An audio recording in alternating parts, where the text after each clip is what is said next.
Makasih yang udah sering ngikutin guys. Nih yang mau donasi bisa lewat super thanks ya.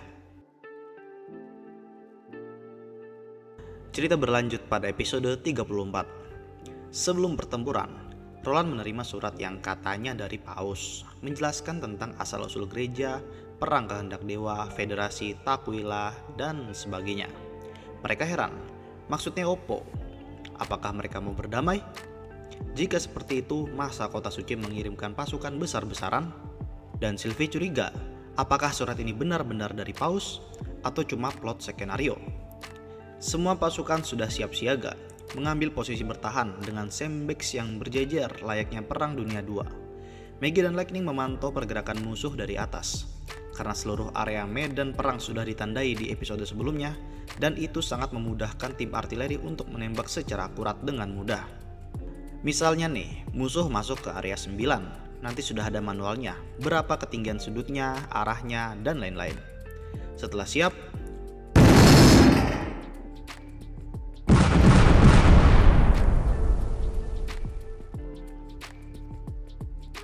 meriam ditembakkan satu persatu.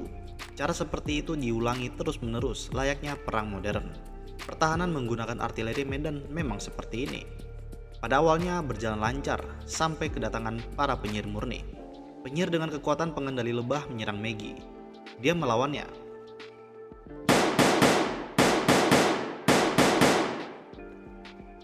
Di sisi lain, para God Punishment Army sudah masuk jarak 200 meter dan mereka melemparkan tombaknya. Serangan ini mengakibatkan korban yang lumayan.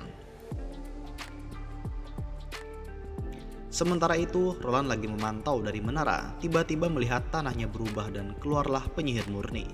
Ini si Black Veil. Dia langsung menghipnotis seluruh pasukan di dekatnya agar bunuh diri sendiri.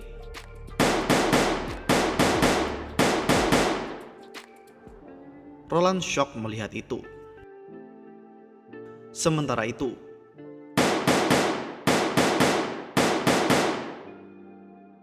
setelah satu penyihir murni berhasil disikat habis, kali ini Zero benar-benar menemui kesulitan. Surat yang dikirimkan sebelumnya itu adalah trik agar bisa mendeteksi Roland Wimbledon di tengah-tengah kerumunan. Saat surat dipegang, nanti ada bubuk yang baunya hanya bisa dicium oleh penyihir. Zero menggunakan itu untuk mendeteksi Lord Roland. Tapi sayangnya, dia meremehkan kekuatan senjata api yang benar-benar gila. Dan saat ini para penyihir murni berada di dalam dimensi lain. Tak lama dimensi itu menghilang dan mereka muncul di tengah-tengah pasukan. Black Veil maju menggunakan serangan terakhir serta mengorbankan diri. Di saat ini, Zero langsung mengeluarkan kartu asnya. Dia dengan cepat menuju tempat Roland. Dan pada akhirnya, Zero berhasil membawa Roland masuk ke dunia ilusi yang dipakainya untuk memakan korban-korban lainnya. Sekarang mereka berada di kampus saat Roland dulu kuliah di bumi. Dunia ilusi yang Zero buat ini disebut Dream World atau dunia mimpi. Roland kaget bisa kembali ke kampusnya dulu, dan Zero sudah ada di belakangnya. Lalu mereka saling memperkenalkan diri. Zero heran, sebenarnya Roland ini siapa? Tempat ini gak pernah ada di dunia ini. Akan tetapi, Roland menolak untuk menjawab. Zero menjelaskan saat dia menelan orang, Dream World selalu mempresentasikan tempat yang paling berkesan bagi para korbannya. Roland bingung. Dia nggak tahu cara keluar dari Dream World ini. Kalau mimpi biasanya dia loncat dari tempat tinggi dan bangun. Kalau ini beda. Sebelum bertarung, Zero mengatakan biasanya dia akan menjelaskan mekanisme Dream World ini kepada korbannya. Tapi saat berhadapan dengan Roland mah males. Langsung aja, cerot. Roland tersadar kembali. Perasaan tertusuk barusan itu benar-benar nyata. Dia heran, kemana pisau yang Zero pegang sebelumnya? Sekarang kok sudah berganti pedang? Roland menyadari bahwa Zero bisa menciptakan senjata dari ketiadaan. Apakah itu berlaku juga bagi dirinya? Lagi mikir gitu, cerot, ditusuk lagi dong. Dan Roland kembali tersadar. Bagaimana cara agar keluar dari sini? Apakah dengan mengalahkannya? Dan saat Zero menyerang lagi, Roland berhasil membuat perisai dan menangkis tebasan Zero.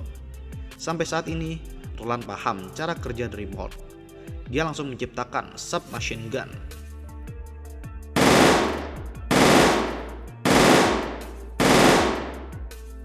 Tapi Zero berhasil menghindar dan cerot, tangan Roland dipotong lagi.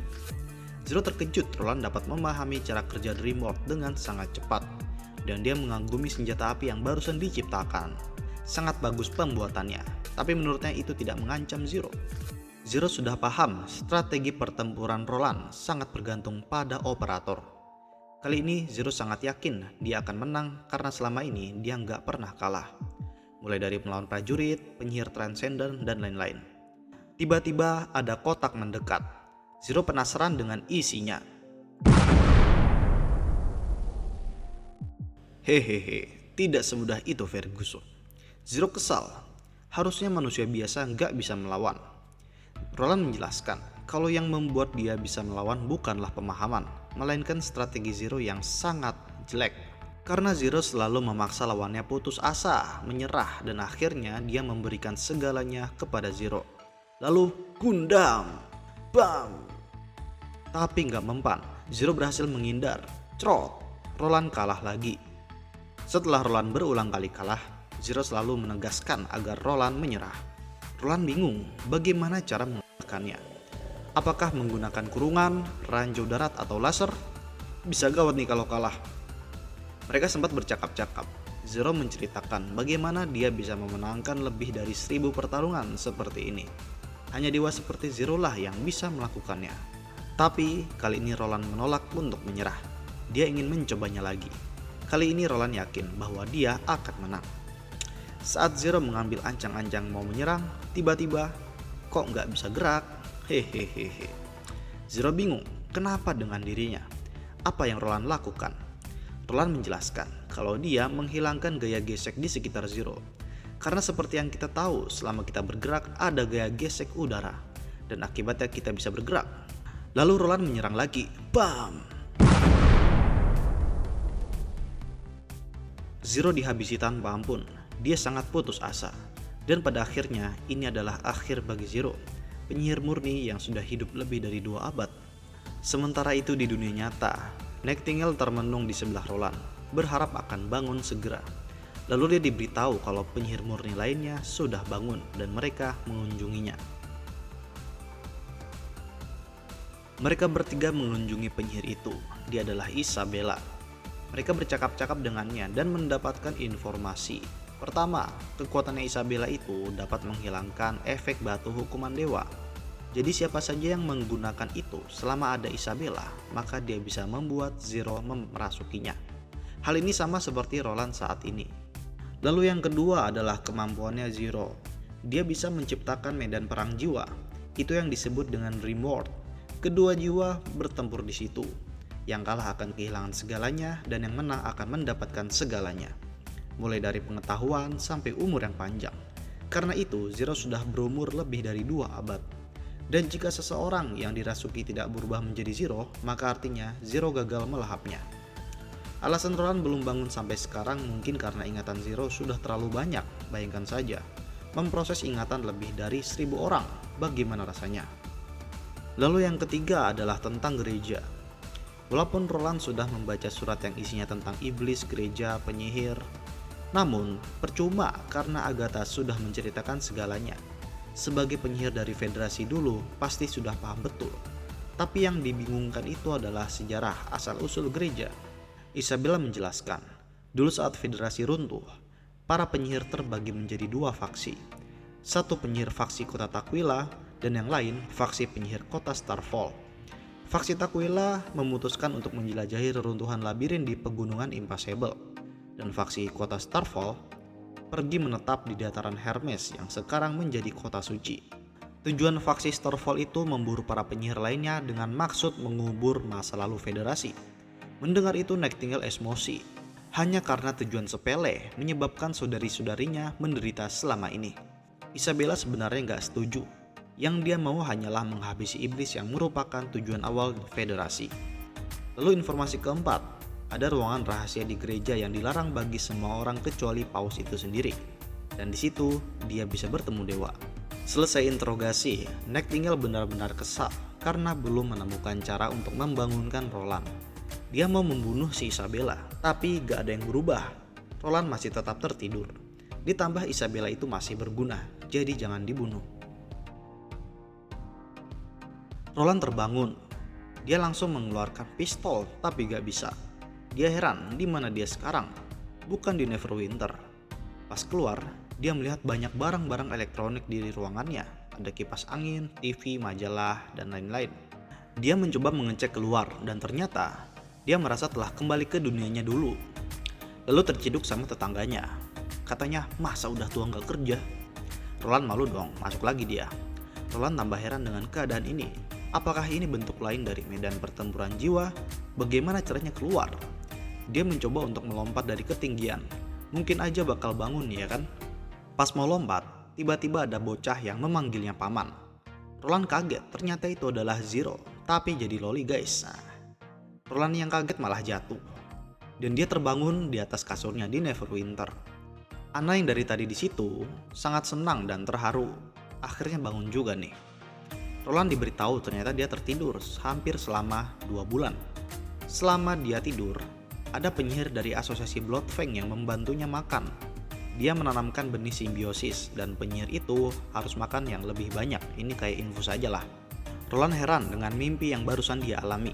Ada Zero di situ, tapi memanggilnya paman. Lalu dunia mimpi itu bukan seperti tempat tinggalnya dulu. Tiba-tiba semuanya masuk. Mereka sangat senang Roland sudah bangun dari komanya.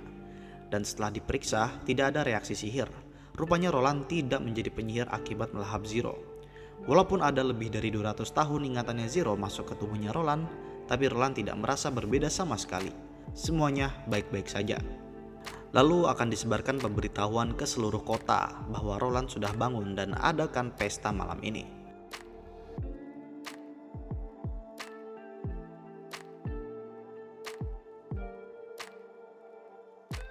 Singkat cerita, malam itu ketika Roland tidur, dia masuk lagi ke Dream World dan bertemu Zero Loli lagi.